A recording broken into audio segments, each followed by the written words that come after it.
We're having a conversation. I'm deciding I'm going to listen to you, right? That's different than how people generally communicate, because usually when they communicate, they're doing something like, okay, we're going to have a conversation and I'm going to tell you why I'm right and I'll win if you agree. Or maybe you're having a conversation where, I don't know what you're trying to do. Maybe you're trying to impress the person you're talking to. So you're not listening to them at all. You're just thinking about what you're going to say next. Okay, so that's not this. This is, you might have something to tell me. And so I'm going to listen on the off chance that you'll tell me something that would really be useful for me to know. And so you could think about it as an extension of the Piagetian, Piaget talked about the fundamentally important element of knowledge being to describe how knowledge is sought, the process by which knowledge is generated. Well, if you agree with me and I find that out, I know nothing more than I knew before. I just know what I knew before. And maybe I'm happy about that because, it didn't get challenged. But I'm no smarter than I was before. But maybe you're different than me, and so while I'm listening to you, you'll tell me something I don't like. Maybe it's something I find contemptible or difficult, whatever. Maybe you'll tell me something I don't know, and then I won't be quite as stupid. And then maybe I won't run painfully into quite as many things. And that's a really useful thing to know, especially if you live with someone and you're trying to make long-term peace with them, is they're not the same as you. And their way they look at the world and the facts that they pull out of the world aren't the same as your facts. And even though you're going to be overwhelmed with the proclivity to demonstrate that you're right, it is the case that two brains are better than one. And so maybe 9 of the 10 things they tell you are dispensable, or maybe even 49 out of 50, but one thing, all you need to get out of the damn conversation is one thing you don't know.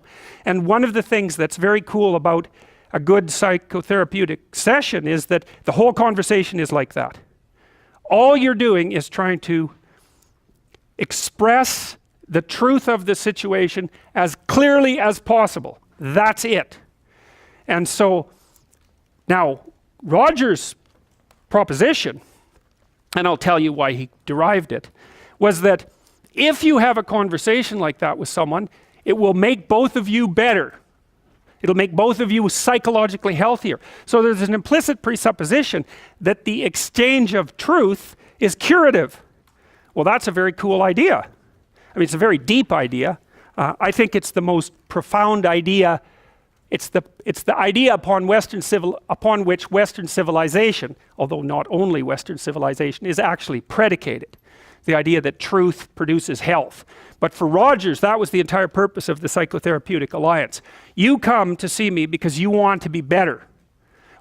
You don't even know what that means necessarily, neither do I. We're going to figure that out together. But you come and you say, look, things are not acceptable to me, and maybe there's something I could do about that. So that's the minimal precondition to engage in therapy. Something's wrong, you're willing to talk about it truthfully, and you want it to be better. Without that, the therapeutic relationship does not get off the ground. And so then you might ask, well, what relationships are therapeutic? And the answer to that would be, if you have a real relationship, it's therapeutic. If it isn't, what you have is not a relationship. God only knows what you have. You're a slave, they're a tyrant, you're both butting heads with one another. It's a primate dominance hierarchy dispute. Oh, I don't know, you're like two cats in a barrel, or two people with their hands around each other's throats. But what you have is not a relationship. So, all right. We may say that the greater the communicated congruence of experience, awareness, and behavior on the part of one individual, that's a reference to the same idea that I was describing with regards to Jung. So let's say you come and talk to me and you want things to go well. Well, I'm going to have to more or less be one thing, because if I'm all over the place, you can't trust any continuity in what I say. There's no reason for you to believe that I'm capable of actually telling you, I'm capable of expressing anything that's true. So the truth is something that emerges as a consequence of getting yourself lined up and beating all the, what would you call, all the impurities out of your soul, for lack of a better word. You have to be integrated for that to happen, and you do that at least in part by wanting to tell the truth. The more the ensuing relationship will involve a tendency towards reciprocal communication with the same qualities. So one of the things Well, I've been quite influenced by Rogers. One of the things I try to do in my therapeutic sessions is, first of all, to listen, to really listen. And then while I listen, I watch. And while I'm listening, things will happen in my head. You know, maybe I'll get a little image of something, or I'll get a thought or a question will emerge, and then I'll just tell the person what that is. But it's sort of directionless, you know. It's not like I have a goal, except that we're trying to make things better. I'm on the side of the person, I'm on the side of the part of the person that wants things to be better, not worse. And so then those parts of us have a dialogue, and the consequence of that dialogue is that certain things take place, and then I'll just tell the person what happened. And it isn't that I'm right. That's not the point. The point is that they get to have an hour where someone actually tells them what they think. Here's the impact you're having on me. You know, this is making me angry. This is making me happy. This is really interesting. This reminds me of something that you said an hour ago that I don't quite understand. And the whole point is not for either person to make the proposition or convince the other that their position is correct, but merely to have an exchange of experience about how things are set up. And it's extraordinarily useful for people, because it's often difficult for anyone to find anyone to talk to that will actually listen. And so another thing that's really strange about this listening is that if you listen to people, they will tell you the weirdest bloody things so fast you just cannot believe it. So if you're having a conversation with someone and it's dull, it's because you're stupid. That's why. You're not listening to them properly, because they're weird. They're like wombats or albatrosses or rhinoceroses or something. Like, they're strange creatures. And so if you were actually communicating with them and they were telling you how weird they really are, it would be anything but boring. So, and you can ask questions. That's a really good way of listening. But, you know, one of Roger's points is, well, you have to be oriented properly in order to listen. And the orientation has to be, look, what I want out of this conversation is that the place we both end up is better than the place we left. That's it. That's what I'm after. And if you're not after that, you got to think, why the hell wouldn't you be after that? What could you possibly be after that would be better than that? You walk away smarter and more well-equipped for the world than you were before you had the conversation, and so does the other person. Well, maybe if you're bitter and resentful and angry and anxious and, you know, generally annoyed at the world, then that isn't what you want. You want the other person to walk away worse, and you too, because you're full of revenge. But, you know, you'll get what you want if you do that. So we know from our research that such empathic understanding, it's already defined that. I want to hear you. I want to hear what you have to say so we can clarify it and move forward.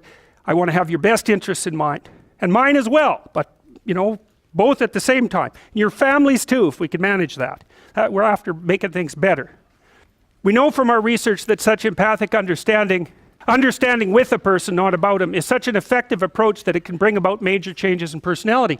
Some of you may be feeling that you listen well to people and that you have never seen such results. The chances are very great that you have not been listening in the manner that I've described. Fortunately, I can suggest a little experiment that you can do to test the quality of your understanding. The next time you get into an argument with your wife or your friend or a small group of friends, stop the discussion for a moment and, for an experiment, institute this rule.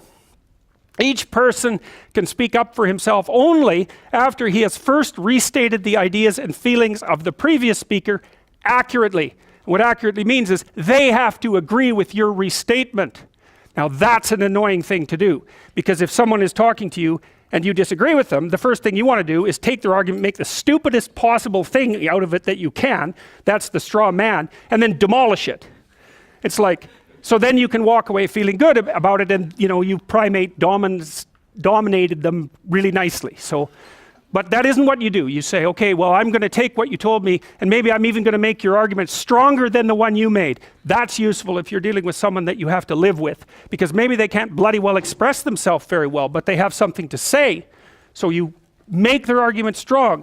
All right, then you see what this would mean. It would mean that before presenting your own point of view, it would be necessary for you to really achieve the other speaker's frame of reference, to understand his thoughts and feelings so well that you could summarize them for him.